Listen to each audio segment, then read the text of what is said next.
Assalamualaikum warahmatullahi wabarakatuh. Perkenalkan, nama saya Kamila Maulana Yusuf, NPM saya 2210.002. Di sini saya akan memenuhi tugas dari mata kuliah Filsafat Hukum.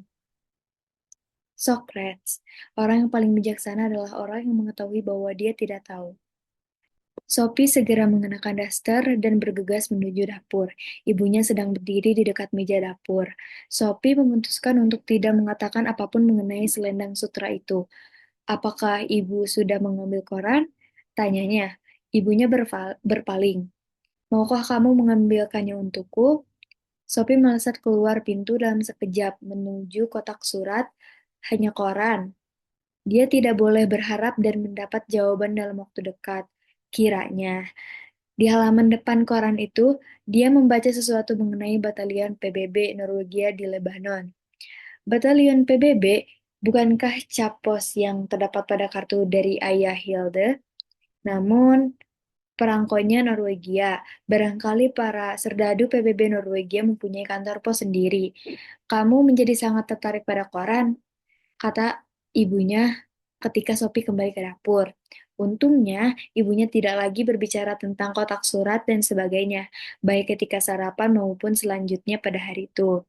Ketika ibu pergi berbelanja, Sophie membawa surat mengenai takdir. Dia terkejut melihat sebuah amplop putih kecil di samping kaleng kue dan surat-surat lain dari sang filosof.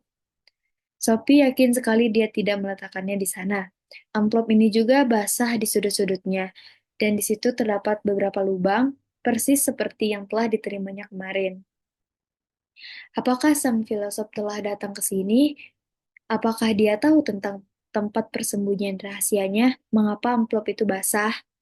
Semua pertanyaan ini membuat kepalanya pusing. Dia membuka surat itu dan membaca isinya. Sophie yang baik, aku membaca suratmu dengan penuh minat dan bukannya tanpa sedikit penyesalan. Sayangnya, aku harus mengecewakanmu berkenaan dengan undangan itu.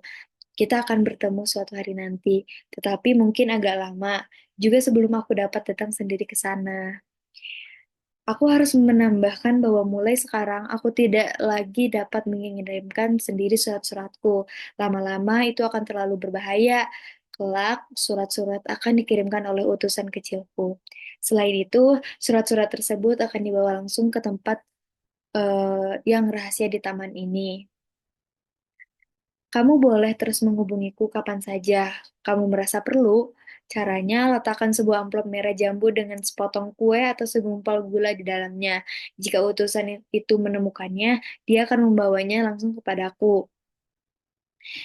NB sungguh tidak menyenangkan menolak undangan seorang gadis muda untuk minum kopi, tapi kadang-kadang itu terpaksa dilakukan. NB lagi, NB lagi. Jika kamu menemukan selembar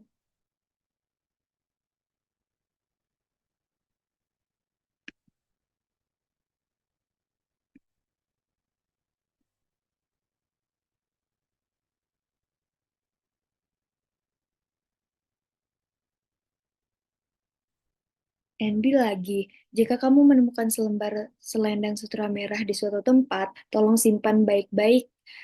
Kadang-kadang, barang milik pribadi suka tercampur-campur, terutama di sekolah dan tempat-tempat semacam itu. Dan ini adalah sebuah kursus filsafat. Salam Alberto Knox. Sophie telah menjalani kehidupan hampir selama 15 tahun dan telah menerima begitu banyak surat di usianya yang masih muda.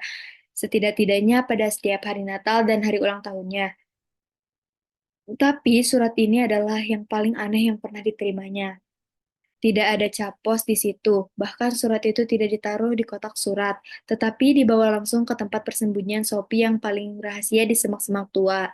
Kenyataan bahwa surat itu basah pada musim semi yang kering juga merupakan suatu yang misterius. Yang paling aneh dari semuanya adalah selendang sutra itu. Tentu saja, sang filosof pasti mempunyai seorang murid lain. Pasti begitu, dan murid lain ini telah kehilangan sedang suatu sutra merah. Benar, namun bagaimana benda itu bisa sampai di bawah tempat tidur Sophie dan Alberto Knox? Nama macam apa itu? Satu hal sudah jelas kaitan antara sang filosof dan Hilde Moller. Nah, tapi bahwa ayah Hilde sendiri sampai salah menuliskan alamat itu benar-benar tidak dapat dipahami. Sophie duduk lama sambil memikirkan hubungan apa yang mungkin ada antara Hilda dan dirinya. Akhirnya, dia menyerah. Sang filosof telah menulis bahwa dia akan bertemu dengannya suatu hari nanti, barangkali dia juga akan bertemu dengan Hilda. Dia membalik-balik surat itu. Kini dia juga melihat bahwa ada beberapa kalimat yang ditulis di belakang. Adakah sesuatu yang disebut kesopanan alamiah? Orang yang paling bijaksana adalah orang mengetahui bahwa dia tidak tahu. Pengetahuan yang sejati berasal dari dalam. Barang siapa mengetahui yang benar akan bertindak benar. Sophie tahu bahwa kalimat-kalimat pendek yang tertulis di dalam amplop putih itu dimaksudkan untuk mempersiapkannya menerima amplop besar berikutnya, yang akan tiba tak lama kemudian. Tiba-tiba dia mendapatkan gagasan. Jika si utusan datang ke sarang untuk mengirimkan amplop coklat itu, Sophie dapat saja di sana menantikan pria itu. Atau dia seorang wanita. Dia pasti hanya dapat bertanya-tanya hingga pria atau wanita itu memberitahunya tentang sang filosof. Surat itu menyebutkan bahwa si utusan itu kecil. Mungkinkah dia seorang anak? Adakah suatu yang disebut kesopanan alamiah? Sophie tahu bahwa kesopanan adalah kata yang sudah ketinggalan zaman untuk rasa malu, misalnya karena terlihat telanjang, tapi apakah memang wajar untuk merasa malu karena itu? Jika sesuatu itu wajar, pikirnya, itu sama bagi setiap orang. Jadi, pastilah masyarakat yang menentukan apa yang boleh dan tidak boleh kita lakukan. Ketika nenek masih muda, tentu saja kita tidak boleh berjemur dengan nada terbuka. Tapi kini kebanyakan orang menganggapnya wajar, meskipun hal itu dilarang keras di banyak negara. Nikah filsafat? Sophie bertanya-tanya. Kalimat berikutnya adalah orang yang paling bijaksana adalah yang mengetahui bahwa dia tidak tahu. Lebih bijaksana dari siapa? Jika yang dimaksudkan sang filosof adalah bahwa seseorang yang menyadari dia tidak mengetahui segala sesuatu di dunia itu lebih bijaksana dibandingkan dengan seseorang yang hanya mengetahui sedikit, tetapi mengira bahwa dia mengetahui segalanya. Ya, itu memang tidak sulit untuk disetujui. Sophie tidak pernah memikirkan itu sebelumnya, tapi semakin dalam dia berpikir, semakin jelas baginya bahwa mengetahui apa yang tidak kita ketahui adalah juga semacam pengetahuan. Hal paling tolol yang diketahuinya adalah jika orang bersikap seolah-olah dia mengetahui segala sesuatu yang sama sekali dia tidak diketahuinya.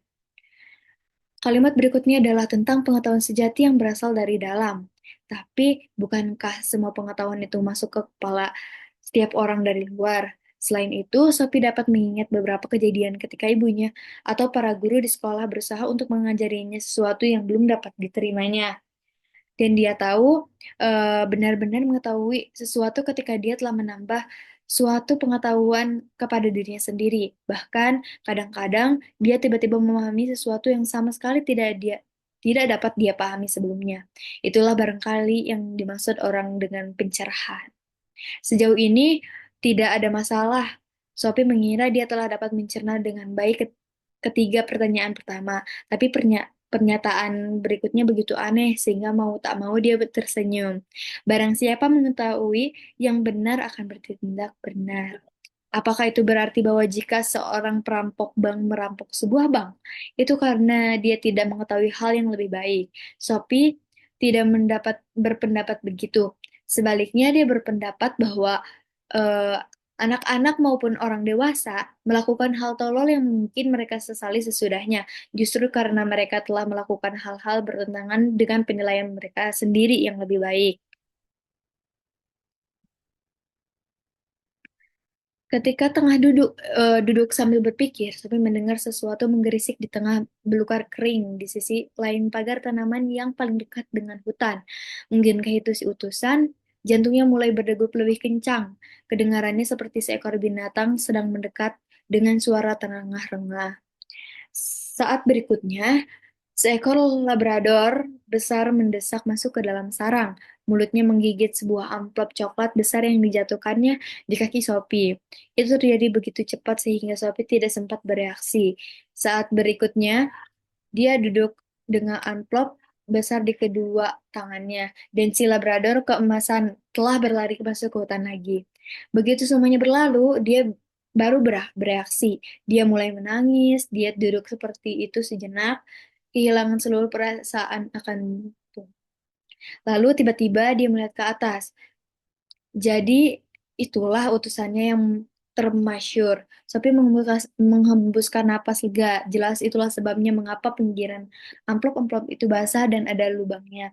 Mengapa hal ini tidak pernah kita terpikirkan olehnya.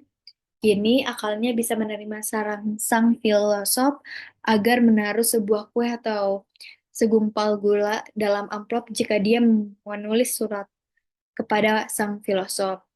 Dia mungkin tidak selalu secerdas yang diinginkannya, tapi siapa yang dapat menduga bahwa utusan itu adalah seekor anjing yang terlatih.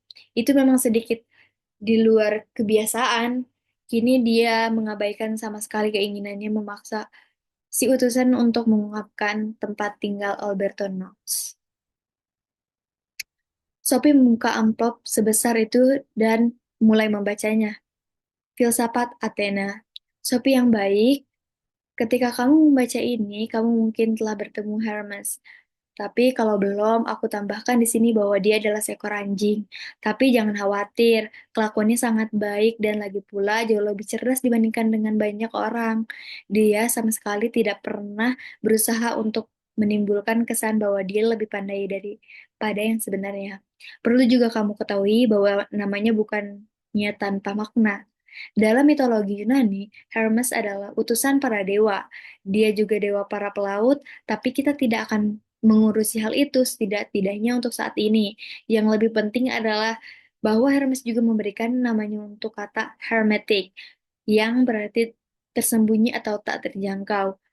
Bukannya tidak cocok dengan tugas Hermes untuk menjaga agar kita berdua tetap sembunyi satu sama lain. Jadi si utusan telah diperkenalkan. Tentu saja dia akan datang kalau namanya dipanggil dan berkelakuan sangat baik. Tapi kembali pada filsafat, kita telah menyelesaikan bagian pertama pelajaran itu. Aku mengacu pada para filosof alam dan tindakan mereka untuk tegas-tegas menjauhkan diri dari gambaran mitologis dunia. Kini, kita akan bertemu dengan tiga filosof klasik besar, Socrates, Plato, dan Aristoteles. Masing-masing dengan caranya sendiri, para filosof ini memengaruhi seluruh peradaban Eropa. Para filosof alam itu juga disebut para Socrates, sebab mereka hidup sebelum zaman Socrates. Meskipun Demokritus meninggal beberapa tahun setelah Socrates, semua gagasannya termasuk filsafat alam pra-Socrates. Socrates mewakili suatu era baru, secara geografis maupun temporal. Dia adalah filsuf besar yang pertama dilahirkan di Athena, dan dia mampu menerusnya hidup dan bekerja di sana. Kamu mungkin ingat bahwa Anaxagoras juga hidup di Athena sebentar, tetapi kemudian diusir keluar, sebab dia mengatakan bahwa matahari adalah sebuah batu merah panas.